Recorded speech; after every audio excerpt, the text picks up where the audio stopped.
Vous savez que dans ce monde, il y a plusieurs manières d'être prisonnier.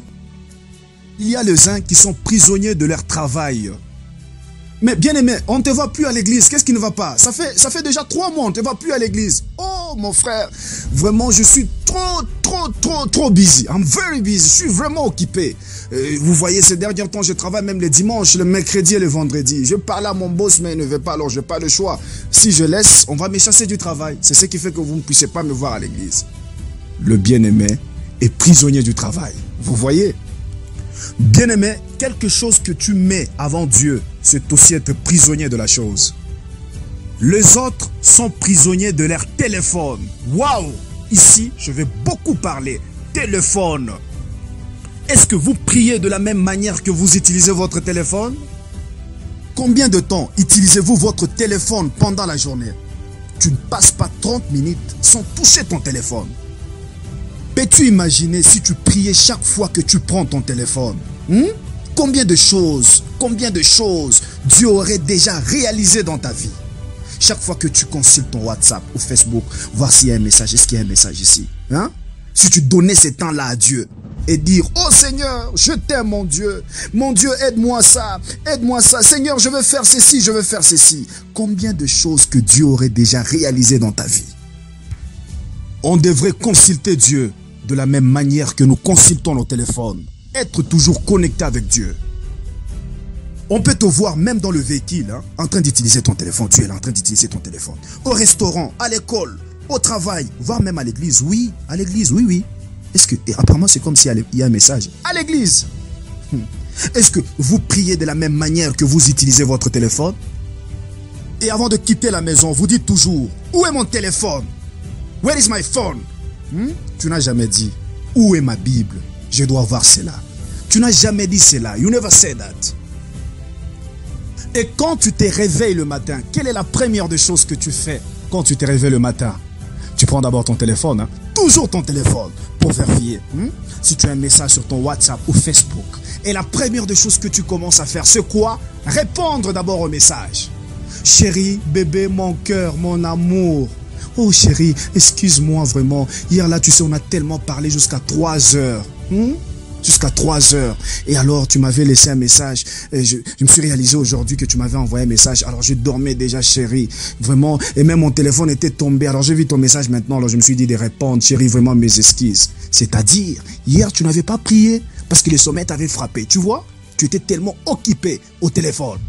Et quand tu te réveilles le matin, la première des choses, tu réponds d'abord au message de ton chéri, ton bébé, ton amour. Maman, j'ai vu ton message. Alors hier, j'étais occupé. Alors maman, papa, maman, mon ami, mon frère. Ce sont les choses que tu commences à faire avant de prier. Au lieu de s'agenouiller, parlez d'abord à ton Dieu. Oh mon Dieu, merci pour le souffle de vie. Combien de mon âge sont à l'hôpital? Combien de mon âge sont déjà partis? Mais Seigneur, tu m'accordes encore le souffle de vie ce matin. Seigneur, je te remercie. Que ton nom soit loué. Je laisse ma journée entre tes mains. Mais tu ne fais pas ça. Toi, la première des choses que tu commences d'abord à faire, c'est de prendre ton téléphone et parler à ton ami. Tu vois? Au lieu de parler d'abord à ton Dieu, mais toi, tu parles d'abord à ton ami. Et tu cherches que Dieu puisse te guérir. Et tu cherches que Dieu puisse te bénir.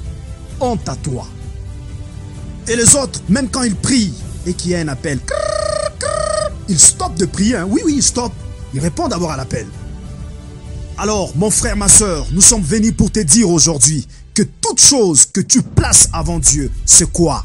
Nous savons tous, c'est l'idolâtrie. Tu adores ton téléphone, idolâtre, prisonnier de ton téléphone. Qu'est-ce qui t'arrive quand tes parents prennent ton téléphone? Quand tes parents prennent ton téléphone, c'est la guerre à la maison. Tu es fâché, tu ne manges même pas. Pourquoi? On a pris mon téléphone. Même dans une réunion de famille, ton papa te dit, Gisèle, ferme ton téléphone. On est en train de parler ici, non? Ah papa, je suis en train de vous écouter, il n'y a pas de problème. Je vous écoute, je réponds juste à un message ici, mais je vous écoute, papa. Tu vois, tu n'arrives pas à laisser ton téléphone, prisonnier de ton téléphone.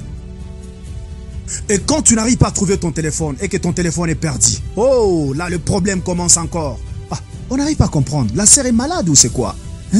La sœur, ça ne va pas, c'est quoi? Non, elle a perdu son téléphone. Bon, on n'arrive pas à comprendre le frère. Le frère a tellement maigri, c'est quoi? Il est malade ou quoi? C'est quoi ça? Non, il a perdu son téléphone. Au travail, à l'école, tu mets tout le monde mal à l'aise. Pourquoi? Parce que tu as perdu ton téléphone. Tu es prisonnier de ton téléphone. Mon frère, ma soeur, il faut savoir gérer ton téléphone là. Car le plan du diable est que tu sois toujours occupé, tout le temps, avec ton téléphone. Afin que tu manques la gloire de Dieu. Il cherche à t'amener en enfer en te faisant prisonnier de ton téléphone, te faisant idolâtre de ton téléphone. Nous devons gérer nos téléphones. Et si tu n'arrives pas, jette cela, bien-aimé.